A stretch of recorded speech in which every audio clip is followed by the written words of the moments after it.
नमस्कार विद्यार्थी मित्रांनो, खूप दिवसांच्या गॅप नंतर आपण भेटतोय। यावेळेस भरपूर मोठा गॅप झाला, साधारण एक महिना होऊन गेलाय आणि मी तुमच्यापर्यंत लेक्चरच घेऊन नव्हतो आलो। तर बाकी थोडा व्यापामध्ये अडकलो होतो आणि एका बरेच म्हणजे भरपूर सारा व्याप असतो आणि ते एका ट्रॅकवरती घेऊन येणं गरजेचं असतं। तर जर एखाद्या गोष्टी जर ट्रॅकवरती आणायच्या असतील तर पूर्ण तुमचा फोकस त्याच गोष्टीमध्ये असला पाहिजे आणि म्हणजे जे मी करण्याचा प्रयत्न केला सक्सेसफुली, अगदी त्या सगळ्या गोष्टी अगदी ऑन ट्रॅक घेऊन आलोय आणि त्यानंतर मग आपल्या या लेक्चर सिरीजची आपण सुरुवात करू। ठीक आहे, म्हणजे तुमच्यासोबत इंटरॅक्शन आता वाढणार आहे। तर तुम्ही एक्सपेक्ट करू शकता की मी रेग्युलर तुमच्यापर्यंत लेक्चर घेऊन येईल आणि मला अशी एक अपेक्षा आहे की ते तुम्हाला लेक्चर्स आवडतील सुद्धा। तर हा तर एक म्हणजे एक छोटासा अपडेटवाला मुद्दा होता। खरा मुद्दा हा नाही आहे। तर खरा मुद्दा असा आहे की सध्या ना तुमच्या सगळ्यांच्या मनामध्ये एक उत्सुकता लागून आहे की आपली एक्झाम कधी होणार आहे। ठीक आहे, म्हणजे ही कंबाईनची एक्झाम जी पेंडिंग आहे 2019च्या ॲडची, तर ती एक्झाम कधी होणार आहे। आता 2021चं अगदी मिड 21 संपत आला आहे आणि आपल्याला थोडं असं वातावरण दिसतंय की सप्टेंबरमध्ये एक्झाम होऊ शकतात। ठीक आहे, आता मी हे होऊ शकतायत असं एक चांगलं प्रिडिक्शन करतोय। मी बऱ्याचशा जणांशी बोललो, चर्चा झाली आणि त्याच्यानंतर असा एक अंदाज आहे की सप्टेंबर 15च्या आत तुमची एक्झाम होऊ शकते। ठीक आहे, आता परत एकदा महाराष्ट्रामध्ये थर्ड वेव्हबद्दल सुद्धा चर्चा सुरू आहे। थोडे जास्त प्रिकॉशन वाढवले जातील, मग त्याच्यानंतर टाईमलाईन थोडीशी आणखीन चेंज होऊ शकते, पण एक साधारण एक्सपेक्टेड डेट ह्या 15 सप्टेंबरच्या आतमध्येच असणार आहे। सप्टेंबर 1st और 2nd वीकमध्ये तुमची एक्झाम होऊ शकते। या एक्झामबद्दल म्हणजे 2019च्या ॲडची जी एक्झाम आहे संयुक्त गट ब ची, तर ही वाली एक्झाम ना आयोग काय नवीन नोटिफिकेशन देऊन घेत नाहीये। ही एक्झाम त्यांची पेंडिंग बॅकलॉगवाली एक्झाम आहे। त्याच्यामुळं असं एक्सपेक्ट करू नका की एक्झामच्या पूर्वी तुम्हाला 4-5 महिन्यांचा टाईम दिला जाईल किंवा 3-4 महिने असे दिले जातील आणि त्याच्यानंतर एक्झाम घेतील, असं अजिबात एक्सपेक्ट करू नका। ओके, एक्झाम ही आयोग हा हार्डली 40-45 दिवसांपूर्वी अपडेट देईल। म्हणजे एखादं नोटिफिकेशन येईल की या तारखेला एक्झाम आहे आणि ते नोटिफिकेशन हार्डली 30 ते 40 दिवस आधी येणार। ओके, एक्झामच्या म्हणजे तुम्ही एक्सपेक्ट करू शकता की जुलैच्या 15ला वगैरे किंवा आत्तासुद्धा एक अनाऊन्समेंटचं चालू होतं की 15 जूनपर्यंत स्थिती सगळी बघणार होते आणि त्याच्यानंतर अपडेट देणार होते। तर असं कन्सिडर करा की जुलैच्या फर्स्ट वीकमध्ये और जूनच्या एंडिंगमध्ये सुद्धा आपल्याला संयुक्त गट ब कधी होणार आहे याच्याबद्दलची अपडेट येईल। साधारण 50 ते 60 दिवस तुमच्या हातामध्ये असतील मॅक्झिमम। ओके, तर त्या दृष्टिकोनातून तुमचा अभ्यास ऑलरेडी झाला असेल, कारण रखडली गेलेली एक्झाम आहे। तुमचा इतका अभ्यास झाला असेल की आता सगळ्या पुस्तकांमधले अगदी पेज नंबर सहित गोष्टी पाठ असतील। ओके, तर ह्या एक्सपेक्टेशन करणं योग्य आहे ना माझ्याकडून? का असं होतंय का की मग वर्षभर अभ्यास पण नाही केला, भरकटण्यातच सगळं वर्ष गेले, असं आहे का? तर तसं असेल तर मग तुम्ही गॅम्बलिंग करताय, तुम्ही स्पर्धा परीक्षांची तयारी करत नाहीये। ओके, स्पर्धा परीक्षांची तयारी करणं लॉटरी लावण्यासारखं नाहीये किंवा गॅम्बलिंग करण्यासारखं नाहीये। स्पर्धा परीक्षा ही एक लॉंग टर्मवाली एक लॉंग मॅरेथॉन टाईप असते की ज्याच्यामध्ये तुम्हाला सतत एफर्ट देत राहणं गरजेचं आहे। म्हणजे इथं कुठल्याही प्रकारचं गॅम्बलिंग चालत नाही। गॅम्बलिंग करणारे तुम्हाला माहिती असतील आणि त्यांचा रिझल्ट येत नाही हे पण तुम्हाला माहिती असतं, पण तरी उगाचच ते नोटिफिकेशन आली आहे, आपलं काहीतरी बॅकग्राऊंड होतं, जॉब करत करत काहीतरी सुरू आहे आणि मग एखादी एक्झाम देणं, तर असे गॅम्बलिंग लोक करतात। म्हणजे स्पर्धा परीक्षांचे फॉर्म भरणाऱ्यांची संख्या बघितली तर ती 8-10 लाखांपर्यंत जाते, 7 लाखांच्या प्लस असते। तर याच्यामध्ये गॅम्बलर जास्त असतात, सट्टेबाज आपण त्यांना म्हणू।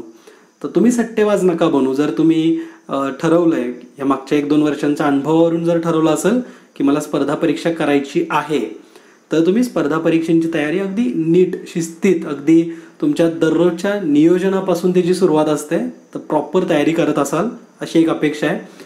आणि मागच्या 1-2 वर्षांच्या अनुभवावरून जर तुम्हाला असं वाटलं असेल की स्पर्धा परीक्षांव्यतिरिक्त सुद्धा इतर काही जगामध्ये आहे, भरपूर सारे मार्ग जर तुम्हाला सापडले असतील आणि ज्याच्यातून तुम्हाला वाटतं की मला त्याच्यामध्ये हॅपीनेस आहे, आनंद आहे, तर तुम्ही त्या गोष्टीमध्ये कंटिन्यू राहायला सुद्धा हरकत नाही। स्पर्धा परीक्षांमध्ये जर म्हणजे होतं ना असं की इतके वर्ष झालं आपण एक्झामबद्दल बघतोय, होत नाही आहेत वेळेवरती, किंवा मग फ्रस्ट्रेशन येतं की आयोग 3-3, 4-4 वेळेस एक्झाम पुढे ढकलतोय। मग त्याच्यामध्ये क्लासवाले पण असतात की मग त्यांना त्यांचे कोर्सेस रन करायचे आहेत, बॅचेस रन करायच्या आहेत, तर मग ते एक्झामच्या लालूच तुम्हाला देत राहतात आणि मग एक्झाम होत नाही। असं म्हणजे रियालिटी आहे ना ही, हे काही असं मी उगाचच बोलत नाही, ही सगळी फॅक्ट आहे। ओके, आणि जे पहिल्यांदा स्पर्धा परीक्षांची तयारी करतात ना, तर त्यांना ट्रॅपमध्ये घेण्यासाठी म्हणूनच्या या सगळ्या गोष्टी असतात की मग एक्झाम येते म्हणायचं आणि मग ते कोर्स सेल आउट वगैरे करत राहणं हे सगळं. ठीक आहे, आता मी याच्यावरून तुमचा एक गैरसमज जर तुमच्या मनात निर्माण झाला असेल तर तो पहिल्यांदा दूर करतो. जर तुम्हाला वाटत असेल की विजन स्टडी पण एक क्लासच आहे ना आणि मग तुम्हाला पण तुमच्या कोर्सची मार्केटिंगच करायची आणि म्हणूनच तुम्ही बोलताय वगैरे, तर तुम्हाला एक क्लिअरली गोष्ट माहिती असेल आणि एक तुम्हाला अंदाजा पण आला असणार आहे की मी मागच्या महिन्याभरापासून एकही लेक्चर बनवलं नव्हतं. विजन स्टडी किंवा vision government job YouTube channel आमचं, तर या दोन्ही प्लॅटफॉर्मवरती माझे लेक्चर झालेले नाही आहेत किंवा नवीन आम्ही कुठला कोर्स लॉन्च केला आहे असंही झालेलं नाही आहे.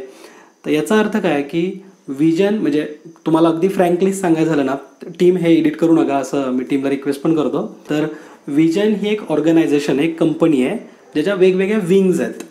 एक विंग ही आपल्या एज्युकेशन फील्डशी संबंधित आहे विजन स्टडीच्या नावाने. त्याच्यानंतर आम्ही फूड सेक्टरमध्ये आहोत, त्यानंतर क्लोथिंगमध्ये आहोत आम्ही, म्हणजे कपड्यांशी संदर्भात आमचे बिझनेस आहेत. आणि गुजरातमध्ये आपली IT फर्मसुद्धा आहे. तशा वेगवेगळ्या सेक्टरमध्ये विजन हे वेगवेगळ्या विंग्ज आहेत, याच्या अगदी पॅरलल सगळ्या फील्ड चालू राहतात. ठीक आहे, तर असा गैरसमज होऊ देऊ नका की मी कोर्स विकण्यासाठी म्हणून ह्या गोष्टी करतोय. मला जास्त फरक नाही पडत. ठीक आहे, म्हणजे टू बी फ्रँक की तुमच्याकडून पैसे उकळणे हा उद्देश अजिबात नाही आहे. ओके, क्लिअरली ही गोष्ट मी सांगतोय. याचं कारण म्हणजे जे काही आम्ही लेक्चर बनवतो किंवा मुलांना आवडतात, समजा टीचिंग आम्ही केलेल्या काही गोष्टी समजत असतील, एक आमची चांगली टीम आहे ना ज्याचं तुम्हाला टीचिंग आवडतं, तर त्यासाठी म्हणून आम्ही अतिशय कमी फीजमध्ये हे सगळे कोर्स रन केलेले असतात. तर याच्यातून असा अर्थ अजिबात काढू नका की या कोर्सच्या रेव्हेन्यूवरती विजन ग्रुप सस्टेन करतोय. ठीक आहे, असं अजिबात नाही आहे. आम्ही असं डायरेक्टली असं त्या कोर्सच्या मागं पळ आलो आहे किंवा असं तुम्ही कधीच बघितलं सुद्धा नसाल. ठीक आहे, तर ह्या गोष्टी मी तुम्हाला सांगतो. याचं रिझन आहे की तुम्ही खूप मॅच्युअर आहात. ओके, तुम्हाला समजतं की कुठं काय कशा पद्धतीने चालू आहे. तर तुमचं स्वतःचं तुमच्या आयुष्याबद्दलचं डिसिजन हे खूप मॅच्युअरली घ्या. स्पर्धा परीक्षांची जर तयारी करत असाल तर खरंच खूप सिरियसली करायचे असते. स्पर्धा परीक्षा गॅम्बलिंग नाही आहे. ओके, मी स्वतःसुद्धा तुम्हाला सांगितलं बऱ्याचशा वेळेस की मी 13 एक्झाम सलग क्रॅक करत आलेलो आहे. तर त्याच्यामुळे मला माहिती आहे की आपण एक्झाम टेक्निकवरती भर देणं खूप जास्त महत्त्वाचं असतं. स्पर्धा परीक्षेमध्ये मोर दॅन 50% वेटेज हे तुमच्या पेपर सॉल्विंग टेक्निक, तुमचा एक्झामसाठीची सायकोलॉजी कशी आहे, तुमचा अप्रोच कसा आहे, तर ह्या गोष्टींवरती असते. त्याच्यासाठी तुम्ही किती मॅच्युअर आहात हे खूप महत्त्वाचं असतं. ओके, तर आय होप तुम्ही म्हणजे असे इतके पण भोळे नाही आहे की तुम्हाला कोणी काही भरवायचा प्रयत्न करतोय आणि ते तुम्हाला समजत नाही आहे. तर अशा कंडिशनमध्ये तुम्ही नसाल. तुमचा मी बराचसा वेळ घेतोय ना, तर मेन मुद्द्यावरतीच येतो की एक्झाम एक्सपेक्टेड आहे की सप्टेंबरपर्यंत होईल. त्याच्यामुळे एक्झाम कधी होणार आहे हा विचार न करता एक्झामची तयारी आपण कशी करायची या विचारामध्ये राहा. ठीक आहे, आणखीन एक मुद्दा आहे की अभ्यास ना खूप म्हणजे नीरस अशी गोष्ट आहे अभ्यास करणं. अभ्यास करणं म्हणजे काही आनंदी हॅपीनेस मिळतो का अभ्यास करून? असं होतं का की अरे मी अभ्यास आज नाही केलं तर जेवणच जात नाही आहे? असं होत नाही. याचं कारण आहे की अभ्यास हा रसमय नाही आहे, नीरस आहे एकदम. आता नीरसच्या अपोजिट समजा रस असेल, ठीक आहे, मी इंटरेस्टिंग सांगतो त्याला. तर इंटरेस्टिंग हा जर शब्द जर तुम्ही वापरला तर तो अभ्यासासंदर्भात नाही आहेत. इंटरेस्टिंग काय असतं? मूव्हीज बघणं, क्रिकेट मॅच बघणं किंवा आवडती कामं करणं, हॉबीज असतील, कुणाला गाडी बिडी चालवायची, म्हणजे हे सगळ्या इंटरेस्टिंग गोष्टी आहेत. आणि त्या इंटरेस्टिंग गोष्टी आपल्याला परमनंट लक्षात राहतात. मूव्हीमधला एखादा डायलॉग असेल किंवा एखादा इन्सिडन्स असेल, धोनीने मारलेला तो वर्ल्ड कपवाला 6 बघा, तो कधी पण रिकॉल होतो, आठवतो, पण अभ्यास होत नाही.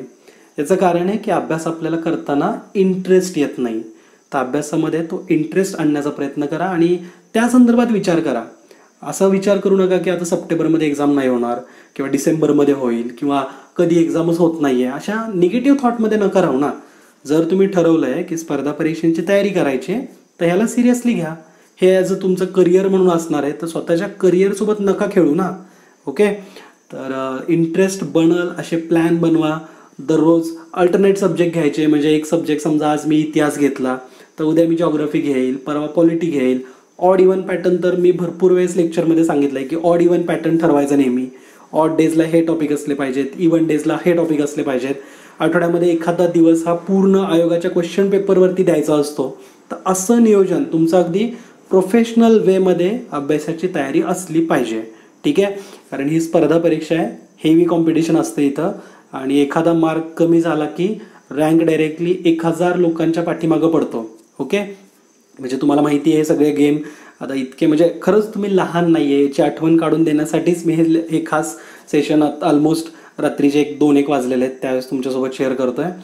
तर म्हणजे अचानक मला असं वाटलं की आपण ह्या गोष्टी पहिल्यांदा तुमच्याशी बोलायला पाहिजेत आणि त्याच्यानंतर मग मी मे बी 1-2 दिवसांपासून लेक्चर्स घ्यायला सुरुवात करेल. तर त्याचा इम्पॅक्ट तुमच्यावरती राहील. लेक्चर का बघतोय याची जाणीव पहिल्यांदा असायला पाहिजे ना, का उगाचच आपला काहीतरी टॉपिक दिसतोय आणि मग बघतोय लेक्चर, असं नको व्हायला. तर पहिल्यांदा अजेंडा क्लिअर असायला पाहिजे की आपण लेक्चर का बघायचे, आपण अभ्यास का करायचा आहे. म्हणजे तो तुम्हाला अभ्यास करताना एक मोटिवेशन पण मिळेल आणि एक उद्देश डोळ्यापुढे असेल की मी या कारणासाठी म्हणून हे लेक्चर बघतोय किंवा हा वाला अभ्यास करतोय किंवा तुम्ही सेल्फ स्टडी जो करताय तर त्याच्यासाठी तुमच्याकडे एक प्रॉपर आणि स्ट्रॉंग रिझन असायला पाहिजे. ओके, तर बऱ्याचशा गोष्टी मी तुमच्यासोबत ऑलरेडी भरपूर बोर केलं आहे, मी तुम्हाला माहिती आहे. तर अजून थोडं तुमचा ऑलरेडी जो टाईम गेला आहे ना तर त्याला थोडं एक रिकव्हरी करण्यासाठी ना रिसेंटलीच मी एक विजन स्टडीवरती आपल्या प्लॅटफॉर्मवरती एक लेक्चर घेतलेलं आहे हिस्ट्रीचं. तर ब्रिटिश काळातले जे काही ॲक्ट्स होते म्हणजे 1773चा म्हणजे 1773चा रेग्युलेटिंग ॲक्ट जो होता ना तर तो घेतलेला आहे. साधारण एक तासभराचं एक लेक्चर येते. तर त्याच्यातले काही इंटरेस्टिंग मोमेंट्स हे तुम्हाला इथून पुढे बघायला मिळतील. त्यामुळं हे लेक्चर पुढं कंटिन्यू करू शकता. जर तुमचा इथपर्यंतचा जर वेळ हा तुम्हाला वाटला असेल की खूप टाईमपास झाला आमचा तर त्याच्याबद्दल परत दिलगिरी व्यक्त करतो. तशासुद्धा तुम्ही कमेंट करू शकता. हां, आणि कमेंटवरून एक गोष्ट हे पण आठवली मला की एज्युकेशनल फील्डमध्ये जर एज्युकेशनल लेक्चर्स बघताना तुम्ही लाईव्ह लेक्चर बघताय कुठलंच XYZ कुठल्याही फॅकल्टीचं असेल ते लाईव्ह लेक्चर बघताना तुमचं त्या टीचरकडे जास्त लक्ष असतं का त्या कमेंट्सकडे जास्त लक्ष असतं. तर ह्या पण थोड्या गोष्टी ऑब्झर्व करा. म्हणजे तुम्ही अभ्यास करायला तिथं जात नाही, तुम्ही कमेंट वाचायला तिथं जाता असा अर्थ होईल. जर तुमचा तिथं अभ्यास होत नाही आहे तर लेक्चर सरळ ऑफलाईन आणि डाउनलोड करून बघितलेलेच कधी पण बेटर आहे. ऑनलाईन लेक्चर्स किंवा लाईव्ह लेक्चर बघणं आणि त्याच्यामध्ये मग कमेंट्स करणं किंवा तो फॅकल्टी पण मॅक्झिमम वेळेस त्या कमेंटमध्ये बिझी असतो किंवा त्यांना रिप्लाय देणं वगैरे चालू असतं ना ते प्रकार. तर तशा गोष्टींपासून थोडं मला वाटतं की लांब राहायला पाहिजे, कारण तो प्रॉपर अभ्यासाचा मार्ग नाही आहे. तो काहीतरी फक्त टाईमपास किंवा कमेंट आणि ते ट्रोलिंग बिलिंगवाला प्रकार आहे सगळा. तर त्याच्यापासून थोडंसं लांब राहा, मॅच्युअरली बिहेव करा ना. ओके, तर भरपूर काही काही सांगण्यासारखं आहे लाईफमध्ये, बरंचसं काही चालू आहे माझ्या पण ठीक आहे. आपण वेळोवेळी आता या लेक्चर्सच्या माध्यमातून भेटणार आहे त्यावेळेस आपण गप्पा मारू. तर सध्या तुमची इथंच रजा घेतो. आता लेट नाईट झाले ऑलरेडी, तर तुम्हाला सगळ्यांना गुड नाईट. जे मॉर्निंगला बघतायत अशांना गुड मॉर्निंग. तर अभ्यासाला तयार राहा. ओके, इथून पुढं इतिहासाचं काही पोर्शन आहेत इम्पॉर्टंट ते वाले बघू शकता. Bye bye.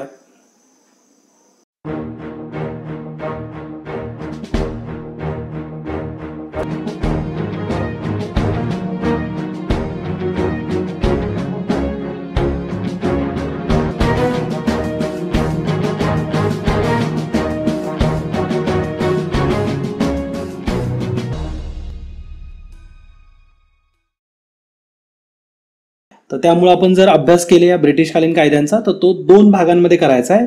एक भाग म्हणजे 1773 पासून ते 1857 दरम्यान जे काही महत्वाचे सगळे कायदे आहेत ते आपल्याला एका विभागामध्ये व्यवस्थितपणे अभ्यासायचे. आणि दुसरे म्हणजे 1858 मध्ये जो कायदा बनला होता 1857च्या उठावानंतरचा, ते 1935 पर्यंत जे काही महत्वाचे कायदे घडलेले आहेत, कायदे बनवलेले आहेत, हे सगळे आपल्याला एका वेगळ्या भागामध्ये अभ्यासायचे जेणेकरून एक टाइमलाईन आपली प्रॉपर बनेल. ठीक आहे, तर या लेक्चरच्या माध्यमातून आपण खरं तर इतिहास अगदी डिटेलमध्ये जाणून घेणार आहे. आणि मला माहिती आहे की हे आपण रिव्हिजन स्वरूपामध्ये बघणार आहे, त्यामुळं थोडे शॉर्ट लेक्चर ठेवण्याचा प्रयत्न करेल. आणि इतिहास थोडा माझा जास्त फेवरेट सब्जेक्ट आहे, तर मी थोडं डीपमध्ये पण घुसू शकतो आणि तुम्हाला सगळ्याच स्पर्धा परीक्षांना या डेटाचा या इन्फॉर्मेशनचा वापर करता येईल असा माझा प्रयत्न असणार आहे. फक्त आपण संयुक्त गट ब किंवा गट क पुरतं मर्यादित राहणार नाहीये. ठीक आहे, याच्यामध्ये राज्यसेवेची तयारी सुद्धा तुमची अगदी डिटेलमध्ये होईल. ओके, तर इतिहासाच्या अंतर्गत आपण ब्रिटिशकालीन कायदे, त्यानंतर महत्वाचे गव्हर्नर जनरल ज्याच्यावरती आपल्याला आयोगाने क्वेश्चन विचारलेत, त्यानंतर ब्रिटिशांची भारतासंदर्भात धोरणं कशी होती, त्यानंतर 1857चा उठाव, सामाजिक सुधारणा, धार्मिक सुधारणा चळवळी, राष्ट्रीय सभा आणि त्याची काही महत्वाची अधिवेशनं जी आपल्याला वारंवार एक्झाममध्ये विचारलीत, तर त्यावरती आधारित आपण क्वेश्चन बघू. ठीक आहे, त्याचबरोबर गांधी युग हे आपण 3 भागांमध्ये ऑलरेडी बघितलेलं आहे. त्याचबरोबर क्रांतिकारी चळवळी, त्यानंतर स्वातंत्र्यासाठीचं महाराष्ट्राचं योगदान काय, खास करून गट ब आणि गट क लेवलच्या एक्झाममध्ये ना महाराष्ट्राच्या कामगिरीबद्दल जास्त फोकस असतो. कामगिरी म्हणजे कशी, तर हेच स्वातंत्र्याच्या चळवळीमध्ये महाराष्ट्राचं योगदान कसं होतं, महाराष्ट्रातले नेते कसे होते किंवा महाराष्ट्रातून कोणते पर्टिक्युलर उठाव झालेत. ओके, मग त्यानंतर मग सामाजिक चळवळीमध्ये सुद्धा महाराष्ट्राचं जे काही योगदान आहे, जसं की आपल्या महाराष्ट्रामध्ये घडलेले थोर समाज सुधारक, तर ते सुद्धा आपल्याला अभ्यासायचे आहेत. आणि सगळ्यात शेवटी म्हणजे कामगारांसंदर्भाच्या चळवळी, स्त्रियांच्या मुक्ती संदर्भाच्या चळवळी, अस्पृश्यता निर्मूलन संदर्भाच्या चळवळी, तर ह्या सगळा अभ्यास आपल्याला या इतिहासाच्या अंतर्गत करायचा आहे. तर माझी अपेक्षा आहे की तुम्हाला इतिहास हा बोर वाटणार नाही. तर इतिहासामध्ये म्हणजे बोर वाटण्यासारखं काही नाही आहे. ज्या घटना घडलेल्या आहेत तर त्या आपल्याला फक्त स्टोरीच्या फॉर्मॅटमध्ये ऐकायच्यात आणि स्टोरीमध्ये ना महत्त्वाचे कॅरेक्टर असतात ते लक्षात ठेवायचेत, महत्त्वाची ठिकाणं असतात ती पण लक्षात ठेवायचीत आणि जमलं तर कालखंड पण माहिती असायला पाहिजे, कोणतं इयरला ती घटना घडली होती. जर डेट लक्षात किंवा डेट जर इम्पॉर्टंट असेल तर ती तर तुम्हाला माहितीच पाहिजे. ठीक आहे, तर तसंच आपण इतिहासाचा अभ्यास करण्याचा प्रयत्न करू. तर आता तुमचा जास्त वेळ घेत नाही, डायरेक्टली आपण ब्रिटिशकालीन कायद्यांना सुरुवात करू. तर कायद्यांना सुरुवात करायची म्हणजे आता तुमच्या मनात एक प्रश्न पडला पाहिजे की कायद्यांची गरज का पडते, कायदे कशासाठी असतात.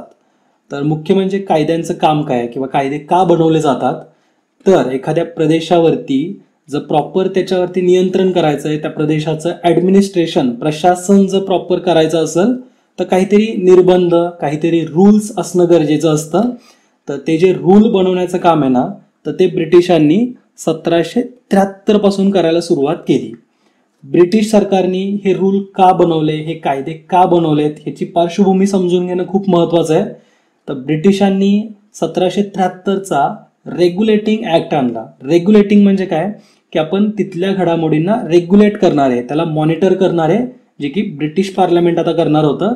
जो कंपनीचा कारभार होता आपल्या देशामधला, तर तो पूर्णपणे नियंत्रित करण्याचा किंवा रेग्युलेट करण्याचं काम हे 1773च्या कायद्यानुसार करण्यात आलंय.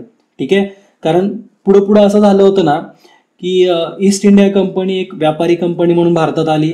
हळूहळू एक 50, 60, 70 वर्षांनंतर त्या कंपनीचा फक्त व्यापारापुरतं ती मर्यादित न राहता, त्याचं क्षेत्र फक्त व्यापारापुरतं मर्यादित न राहता ती भारताच्या राजकारणामध्ये सुद्धा इंटरेस्टेड होऊ लागली होती. म्हणजे तिचं इन्व्हॉल्वमेंट, ह्या ब्रिटिश ईस्ट इंडिया कंपनीचं इन्व्हॉल्वमेंट आपल्या राजकारणामध्ये होत होतं.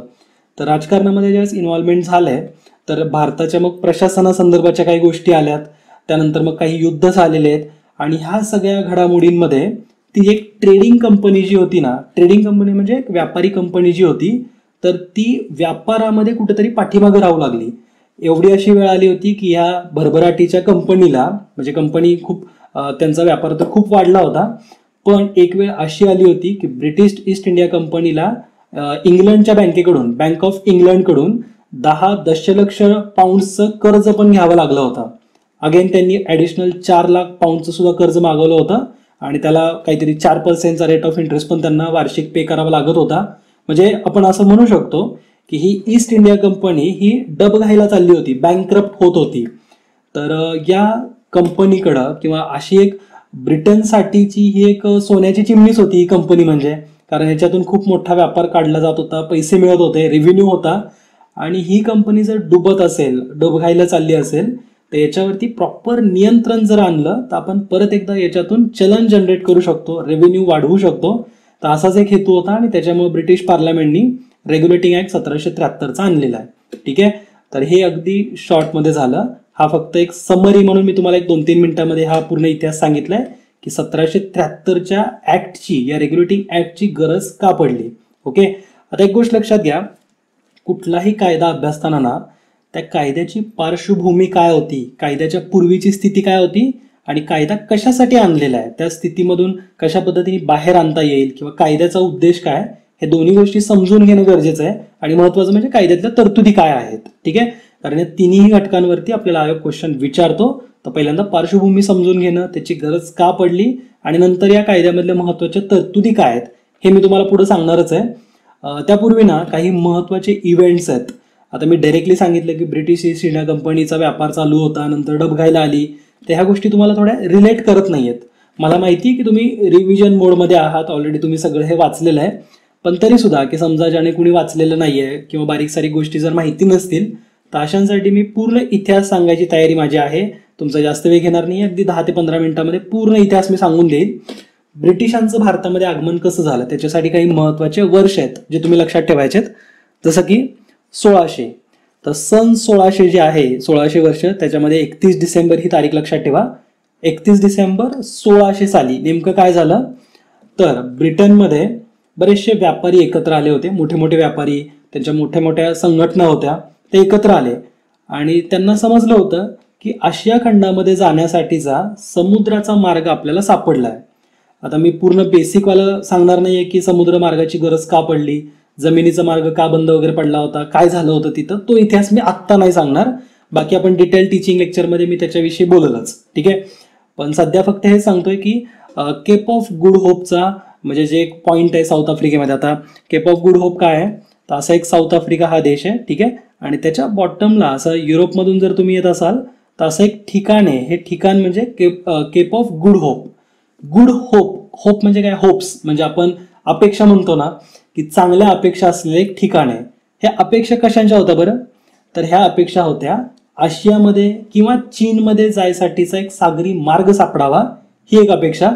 म्हणजेच काय झालं, जे खलाशी होते ना, युरोपियन खलाशी जे होते, तर ते या साऊथ आफ्रिकेच्या पॉइंट पर्यंत येत होते. मात्र तिथून त्यांना ईस्टला जायचंय म्हणजे पूर्वेकडे जायचंय का वेस्टला जायचंय म्हणजे पश्चिमेकडे जायचंय, तर हे कळत नव्हतं. बरेचसे खलाशी चुकले होते, ते पश्चिमेकडे गेले आणि पश्चिमेकडे मग पुढे जात जात ते अगदी अमेरिकेपर्यंत पोहोचले. तर हा तर मार्ग, पश्चिमेकडे जाणारा मार्ग हा त्यांना आशिया म्हणजे इथं असलेला आशिया किंवा त्याच्यावरती असलेलं चीन तर इथपर्यंत घेऊन जाणारा नव्हताच, ठीक आहे. तर त्यांना जायचं होतं या केप ऑफ गुड होपच्या पूर्वेकडं. तर याच्यामध्ये एका खलाशाला यश आलं. तो खलाशी म्हणजे ज्यांनी केप ऑफ गुड होपचा शोध लावला तर तो होता, त्याचं नाव होतं डायस, ठीक आहे. तर हा खलाशी लक्षात ठेवू शकता, नाही लक्षात ठेवलं तरी सुद्धा चालेल. तर डायसनी या केप ऑफ गुड होपचा शोध लावला किंवा त्या भूमीचा त्यांनी शोध लावलेला आहे. तर युरोपामध्ये या म्हणजे हा एक पोर्तुगीज खलाशी होता, ठीक आहे. डायस हा एक पोर्तुगीज खलाशी होता आणि त्याच्यामुळे पोर्तुगीज व्यापारी हे आधी ब्रिटिश व्यापाऱ्यांच्या आधी भारतामध्ये पोहोचले होते, ठीक आहे. भारतामध्ये त्यांनी थोडाफार व्यापार केला होता आणि युरोपमध्ये अशा बातम्या सुद्धा पोहोचल्या होत्या की भारतामध्ये जो व्यापार करणाऱ्या ह्या ज्या कंपन्या आहेत, आता ईस्ट इंडिया कंपनी फक्त ब्रिटिश नव्हती, तर ब्रिटिश ईस्ट इंडिया कंपनी ही एक झाली. अशीच फ्रेंच ईस्ट इंडिया कंपनी होती, पोर्तुगीज ईस्ट इंडिया कंपनी होती, डच ईस्ट इंडिया कंपनी होती. म्हणजे ज्या ज्या देशांच्या, युरोपामधले सुद्धा छोटे छोटे देश आहेत ना, छोटे छोटे साम्राज्य होते, तर या प्रत्येक साम्राज्याच्या ईस्ट इंडिया कंपनी होत्या आणि त्या पर्टिक्युलर आता ब्रिटनच्या होती म्हणून ब्रिटिश नाव दिलेलं आहे आपण, ठीक आहे, बोलीभाषेमध्ये किंवा आपल्याला लक्षात राहण्यासाठी म्हणून. तर जी पोर्तुगीज ईस्ट इंडिया कंपनी होती तर त्यांना व्यापारामध्ये खूप फायदा होत होता आणि त्या बातम्या मग युरोपपर्यंत पोहोचल्या. मग इथं ज्यावेळेस आपण 31 डिसेंबरमध्ये होतो ना, तर इथं युरोपमध्ये बातमी पसरल्यानंतर की असा व्यापारामध्ये भरभराट होतीये, फायदा खूप आहे. तर ब्रिटनमधल्या व्यापाऱ्यांनी सुद्धा एक संघटना फॉर्म केली, एक कंपनी फॉर्म केली, ज्या कंपनीचं नाव ऑलरेडी मी तुम्हाला सांगितलंय. आपण त्याला बोलीभाषेमध्ये ब्रिटिश ईस्ट इंडिया कंपनी असं म्हणतो, ठीक आहे. त्याचं ऑफिशियल नाव काय होतं, एक्झाममध्ये क्वेश्चन येऊ शकतो, लक्षात ठेवा. याचं ऑफिशियल नाव होतं governor's and company of merchants of London trading east India, ठीक आहे. नाव काय होतं, governor and company of merchants of London trading east India, ठीक आहे. ह्या ब्रिटिश ईस्ट इंडिया कंपनीचं पूर्ण नाव आहे. तर या नावाने एक कंपनी फॉर्म केली 31 डिसेंबर 1600 साली, ठीक आहे. तर आता ही कंपनी तर फॉर्म झाली, पण आता या कंपनीला ना काही राईट्स हवे होते, काही त्यांना हक्क हवे होते किंवा काही त्यांना चार्टर हवं होतं की जेणेकरून त्या पर्टिक्युलर ब्रिटनमधल्या सुद्धा फक्त याच ब्रिटिश ईस्ट इंडिया कंपनीलाच भारतामध्ये किंवा आशिया खंडामध्ये व्यापार करण्याची परवानगी मिळावी. तर यासाठी मग हे लोक ब्रिटनच्या राणीकडे गेले. त्यावेळेस इलिझाबेथ राणी होती तिथं. तर 1600 मध्येच इलिझाबेथची त्यांनी भेट घेतली. इलिझाबेथला मग समजा प्रेझेंटेशन दिले असतील की इथं असा असा प्रॉफिट होतोय, आपण इंग्लंडमध्ये तो पैसा घेऊन येऊ किंवा ब्रिटनमध्ये तो पैसा घेऊन येऊ, भरपूर सारा आपल्याला प्रॉफिट होईल. तर प्रेझेंटेशन दिलं, राणी ओके झाली. राणी म्हणली की हां ठीक आहे, तुम्ही आता तिकडं भारतामध्ये किंवा आशिया खंडामध्ये व्यापार करू शकता. तर राणीनी 15 वर्षांसाठी म्हणून ब्रिटिश ईस्ट इंडिया कंपनीकडे एक मोनोपॉली दिली.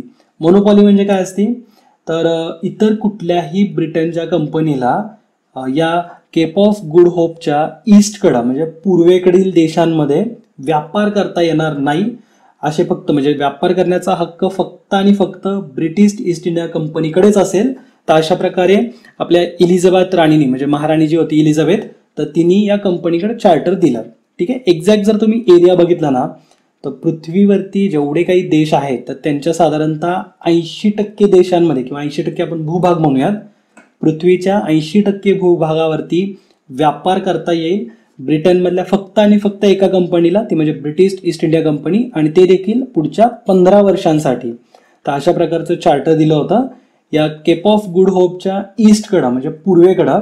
आणि असंच इथे एक लोकेशन आहे. तर या ठिकाणाला स्ट्रेट ऑफ मॅगेलन असं म्हटलं जातं. ठीक आहे, स्ट्रेट ऑफ मॅगेलन. तर या स्ट्रेट ऑफ मॅगेलन पर्यंत म्हणजे ईस्ट पासून इथं निघायचं आणि इकडं वेस्टकडे जायचंय. फक्त हाच एक युरोपामधला आणि आफ्रिकेमधलाच भाग राहतो. तर तो भाग सोडला तर पृथ्वीवरच्या जवळपास 80% भूभागावरती व्यापार करता येईल अशा प्रकारची परवानगी या ईस्ट इंडिया कंपनीला मिळाली होती राणीच्या एका चार्टरच्या माध्यमातून. ठीक आहे. तर हा तर तुम्हाला थोडक्यात इतिहास समजलाय. तर या दरम्यान 1603 मध्येच इलिझाबेथचं निधन पण झालं होतं आणि जेम्स पहिला जो होता, जेम्स फर्स्ट जो होता, हा आता ब्रिटनचा नवीन राजा बनला होता. आता ह्या ईस्ट इंडिया कंपनीला जरी 1600 मध्ये परवानगी मिळाली असेल, चार्टर मिळालं असेल किंवा ही 1600 मध्ये फॉर्म जरी झाली असली ना 31 डिसेंबर 1600ला, तरी सुद्धा भारतापर्यंत यायला, भारतामध्ये सुद्धा ते सुरतमध्ये आलेले आहेत. तर सुरतपर्यंत यायला त्यांना 8 वर्ष लागले. ठीक आहे. 8 वर्ष कसे काय लागले असतील, थोडासा कॉमन सेन्स विचार करा बरं. तर आपण बघितलं ना की केप ऑफ गुड होपचा शोध हा एका पोर्तुगीज खलाशाने लावला. त्यानंतर पोर्तुगीज व्यापारी हे ऑलरेडी भारतामध्ये आले होते. तर 1600 पासून म्हणजे इथं ब्रिटनमधून निघालेले जे व्यापारी होते 1600 पासून ट्राय करत होते भारतामध्ये येण्याचा, पण मध्ये आधे पोर्तुगीज व्यापारी असतील किंवा इतर युरोपियन सत्तामधले जे काही व्यापारी होते तर हे त्यांच्या जहाजांना भरकवत होते.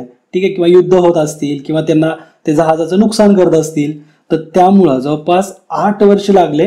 जे पहिल्यांदा जे ब्रिटनकडून जे ईस्ट इंडिया कंपनीचं जहाज जे आलं होतं तर ते सगळ्यात पहिल्यांदा 1608 मध्ये आले सुरत या ठिकाणी. ठीक आहे. भारतामध्ये आले. भारतामध्ये आल्यानंतर या कंपनीला समजलं की अरे भारतामध्ये तर वेगळंच शासन चालू आहे. म्हणजे राणीचं चार्टर इथं दाखवलंय आणि त्यांना म्हटलं की आम्हाला आमच्या राणीने म्हणजे आपल्या इलिझाबेथने आम्हाला परवानगी दिली आहे, इथं आम्ही व्यापार करू शकतो, आम्ही फॅक्टरी टाकू शकतो, इथं आम्ही ट्रेडिंग करू शकतो. पण भारतामध्ये तर वेगळाच रूल चालतोय, वेगळी सत्ता आहे. तर भारतामध्ये त्या काळामध्ये होते मुघल. ठीक आहे. मेजॉरिटी ठिकाणी मुघल होते. तर मुघलांनी पहिल्यांदा तर परवानगी दिली नाही व्यापारासाठी. आता मग हे जे काही मुघल व्यापाराला परवानगी देत नाहीयेत ही गोष्ट शेवटी या जेम्स फर्स्टला समजली. ठीक आहे. म्हणजे ब्रिटिश ईस्ट इंडिया कंपनी ही परत जेम्सकडे आली. जेम्सला म्हणले की अरे भारतामध्ये ते वेगळी सत्ता आहे, मुघल आहेत तिथं आणि ते परवानगी देत नाहीयेत, तर मग आता आम्ही व्यापार कसा करणार. ठीक आहे.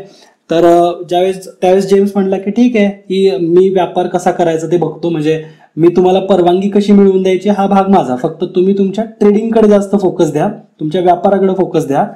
तर जेम्स पहिल्याने काय केलं, जेम्स फर्स्ट जो होता ना तर त्यांनी जहांगीराच्या दरबारामध्ये 1615 मध्ये एक ब्रिटिश डेलिगेशन पाठवलं. ठीक आहे.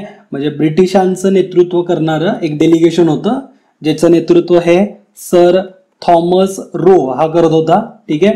थॉमस रोनी काय केलं, जहांगीरला मनवण्यासाठी म्हणजे जहांगीराकडून परवानगी घेण्यासाठी म्हणून पहिल्यांदा तर त्याच्याच दरबारामध्ये काही दिवस राहिला आणि जहांगीरला खुश करत होता. जहांगीरला काही ना काही गिफ्ट देत होता, एक्सपेन्सिव्ह गिफ्ट असतील किंवा जहांगीर ज्या गोष्टींमध्ये अट्रॅक्ट होतो तर अशा गोष्टी ह्या थॉमस रोनी गिफ्ट द्यायला सुरुवात केली, थोडंसं लालूच दिलं किंवा खुश करण्याचा प्रकार जो असतो ना तर तो या थॉमस रोनी चांगला व्यवस्थितपणे केला.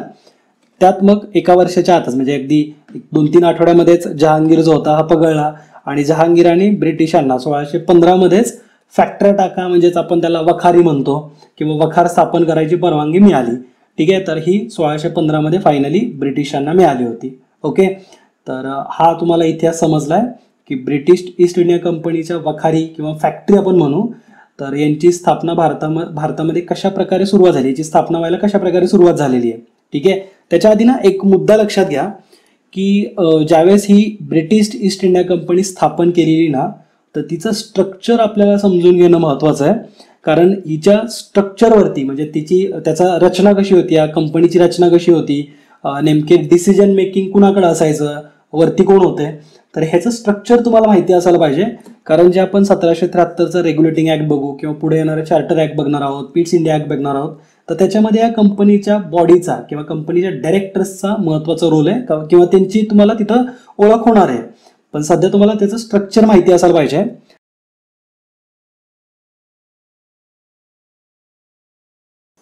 आणि जाता जाताना एक गोष्ट मी आधी सांगायचं विसरलोय म्हणून हा पॉईंट ॲड करतोय की बऱ्याचशा जणांच्या एक मनामध्ये शंका असतात, प्रश्न असतात की न्यू कमर आहे या फील्डमध्ये, समजा स्पर्धा परीक्षांची तयारी करतोय तर हे माझं लेस आहे की फर्स्ट अटेम्प्ट आहे, पहिला अटेम्प्ट आहे.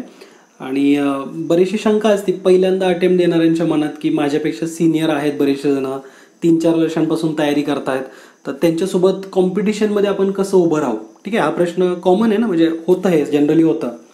तर एक गोष्ट लक्षात ठेवा, दोघांकडं त्यांचे त्यांचे बेनिफिट आहेत आणि त्यांचे त्यांचे ड्रॉबॅक आहेत.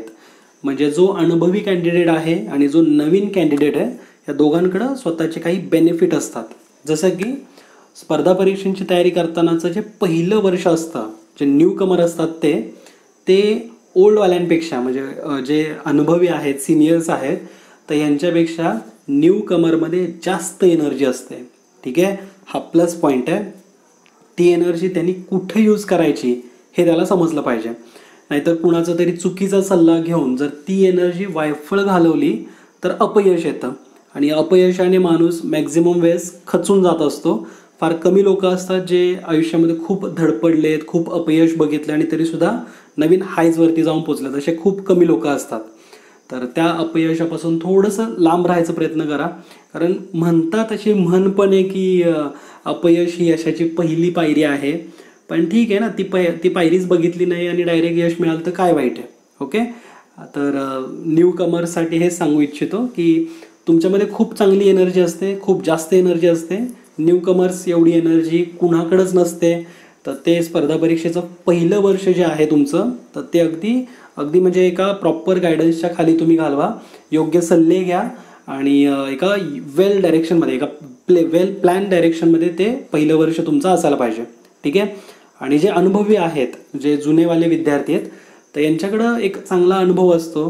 पेपर कसे घेतले जातात, आयोग काय विचारतोय, तो एक्झाम हॉलमधला त्यांच्याकडे एक एक्स्ट्रा एज असतो, अनुभव असतो की ते यापूर्वीसुद्धा 1दा 2दा 3दा एक्झाम हॉलमध्ये जाऊन बसलेत आणि मेरिट लिस्ट वगैरे बघितली, नाव दिसलेलं नसतं. तर हे सगळे अनुभव आहेत त्यांच्याकडं. तर ह्या अनुभवांमुळं ते ओव्हर कॉन्फिडंट असतात.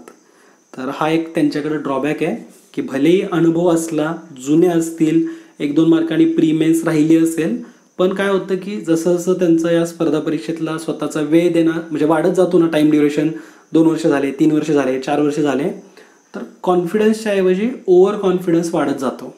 तर ह्या गोष्टीपासून जे अनुभवी आहेत तर अशांनी थोडंसं जपून राहा, ओव्हर कॉन्फिडंट नका राहू. जे अभ्यास तुम्ही केलाय त्याच्याबद्दल कॉन्फिडंट राहणं ही एक वेगळी गोष्ट आहे आणि ओव्हर कॉन्फिडंट राहणं की हे तर मी वाचलंय, हे आठवलंच मला एक्झामला, तर हे जे म्हणणं असते हे ओव्हर कॉन्फिडन्स थोडासा कमी ठेवा. ओके, तर या सेशनला आपण इथंच एक प्रॉपर राऊंड अप करूयात. आणि ज्या विद्यार्थ्यांसाठी समजा आता ज्यांनी लास्ट इयर फॉर्म भरले होते आणि त्यांना आता कंबाईनची एक्झामची तयारी करायची आहे आणि विजन स्टडीच्या मार्फत किंवा माझ्या लेक्चर्सच्या मार्फत जर तुम्हाला तयारी करायची असेल तर विजन स्टडीचा ॲप तुम्ही डाउनलोड करू शकता. ॲपमध्ये फास्ट ट्रॅकचा एक कोर्स आहे आणि त्या कोर्समध्ये सध्या आम्ही काहीतरी ऑफर पण दिलेली आहे. विजन 25 हा कुपन कोड यूज करू शकता तिथं आणि आय थिंक 750 और काहीतरी त्याची प्राईज आहे, ज्याच्यामार्फत तुम्ही तुमच्या अभ्यासाची या दिवसांमध्ये तयारी करू शकता. हे काही कंपल्शन नाही आहे, ही तयारी तुम्ही सेल्फ स्टडीच्या माध्यमातून सुद्धा करू शकता. कारण तुम्ही ऑलरेडी मागच्या 2 वर्षांपासून याच एक्झामची तयारी करताय. तर जर तुम्ही आयोगाचा पॅटर्न फॉलो केला असेल, क्वेश्चन पेपर जर बघितले असतील, तर कुठलाही कोर्स जॉईन करण्याची गरज नाही आहे. जी ही संयुक्त गट ब ची कंबाईनची जी बॅच आहे, म्हणजे फास्ट ट्रॅकवाली जी बॅच आहे, त्याच्यामध्ये आम्ही पूर्णपणे आयोगाचेच question paper as it is discuss केलेले आहेत. म्हणजे प्रत्येक टॉपिक उचलला आहे. फॉर एक्झाम्पल हा ब्रिटिशकालीन कायदे, तर त्या आधार म्हणजे कायद्यांवरती जे आयोगाने आपल्याला आत्तापर्यंत 2012 ते 2019 दरम्यान जे काही क्वेश्चन विचारले तर ते क्वेश्चन आम्ही तिथे इन्क्लूड केलेले आहेत. तर जर तुम्ही ते क्वेश्चन स्वतः अभ्यासले असतील तर कोर्समध्ये प्रवेश घेण्याची गरज नाही आहे. ओके, तर याच मुद्द्यासोबत तुमची इथंच रजा घेतो. भेटत राहू आपण रेग्युलरली. तुम्हाला हे सेशन कसं वाटलं हे आम्हाला कमेंट करून कळवाच. जय हिंद, जय महाराष्ट्र.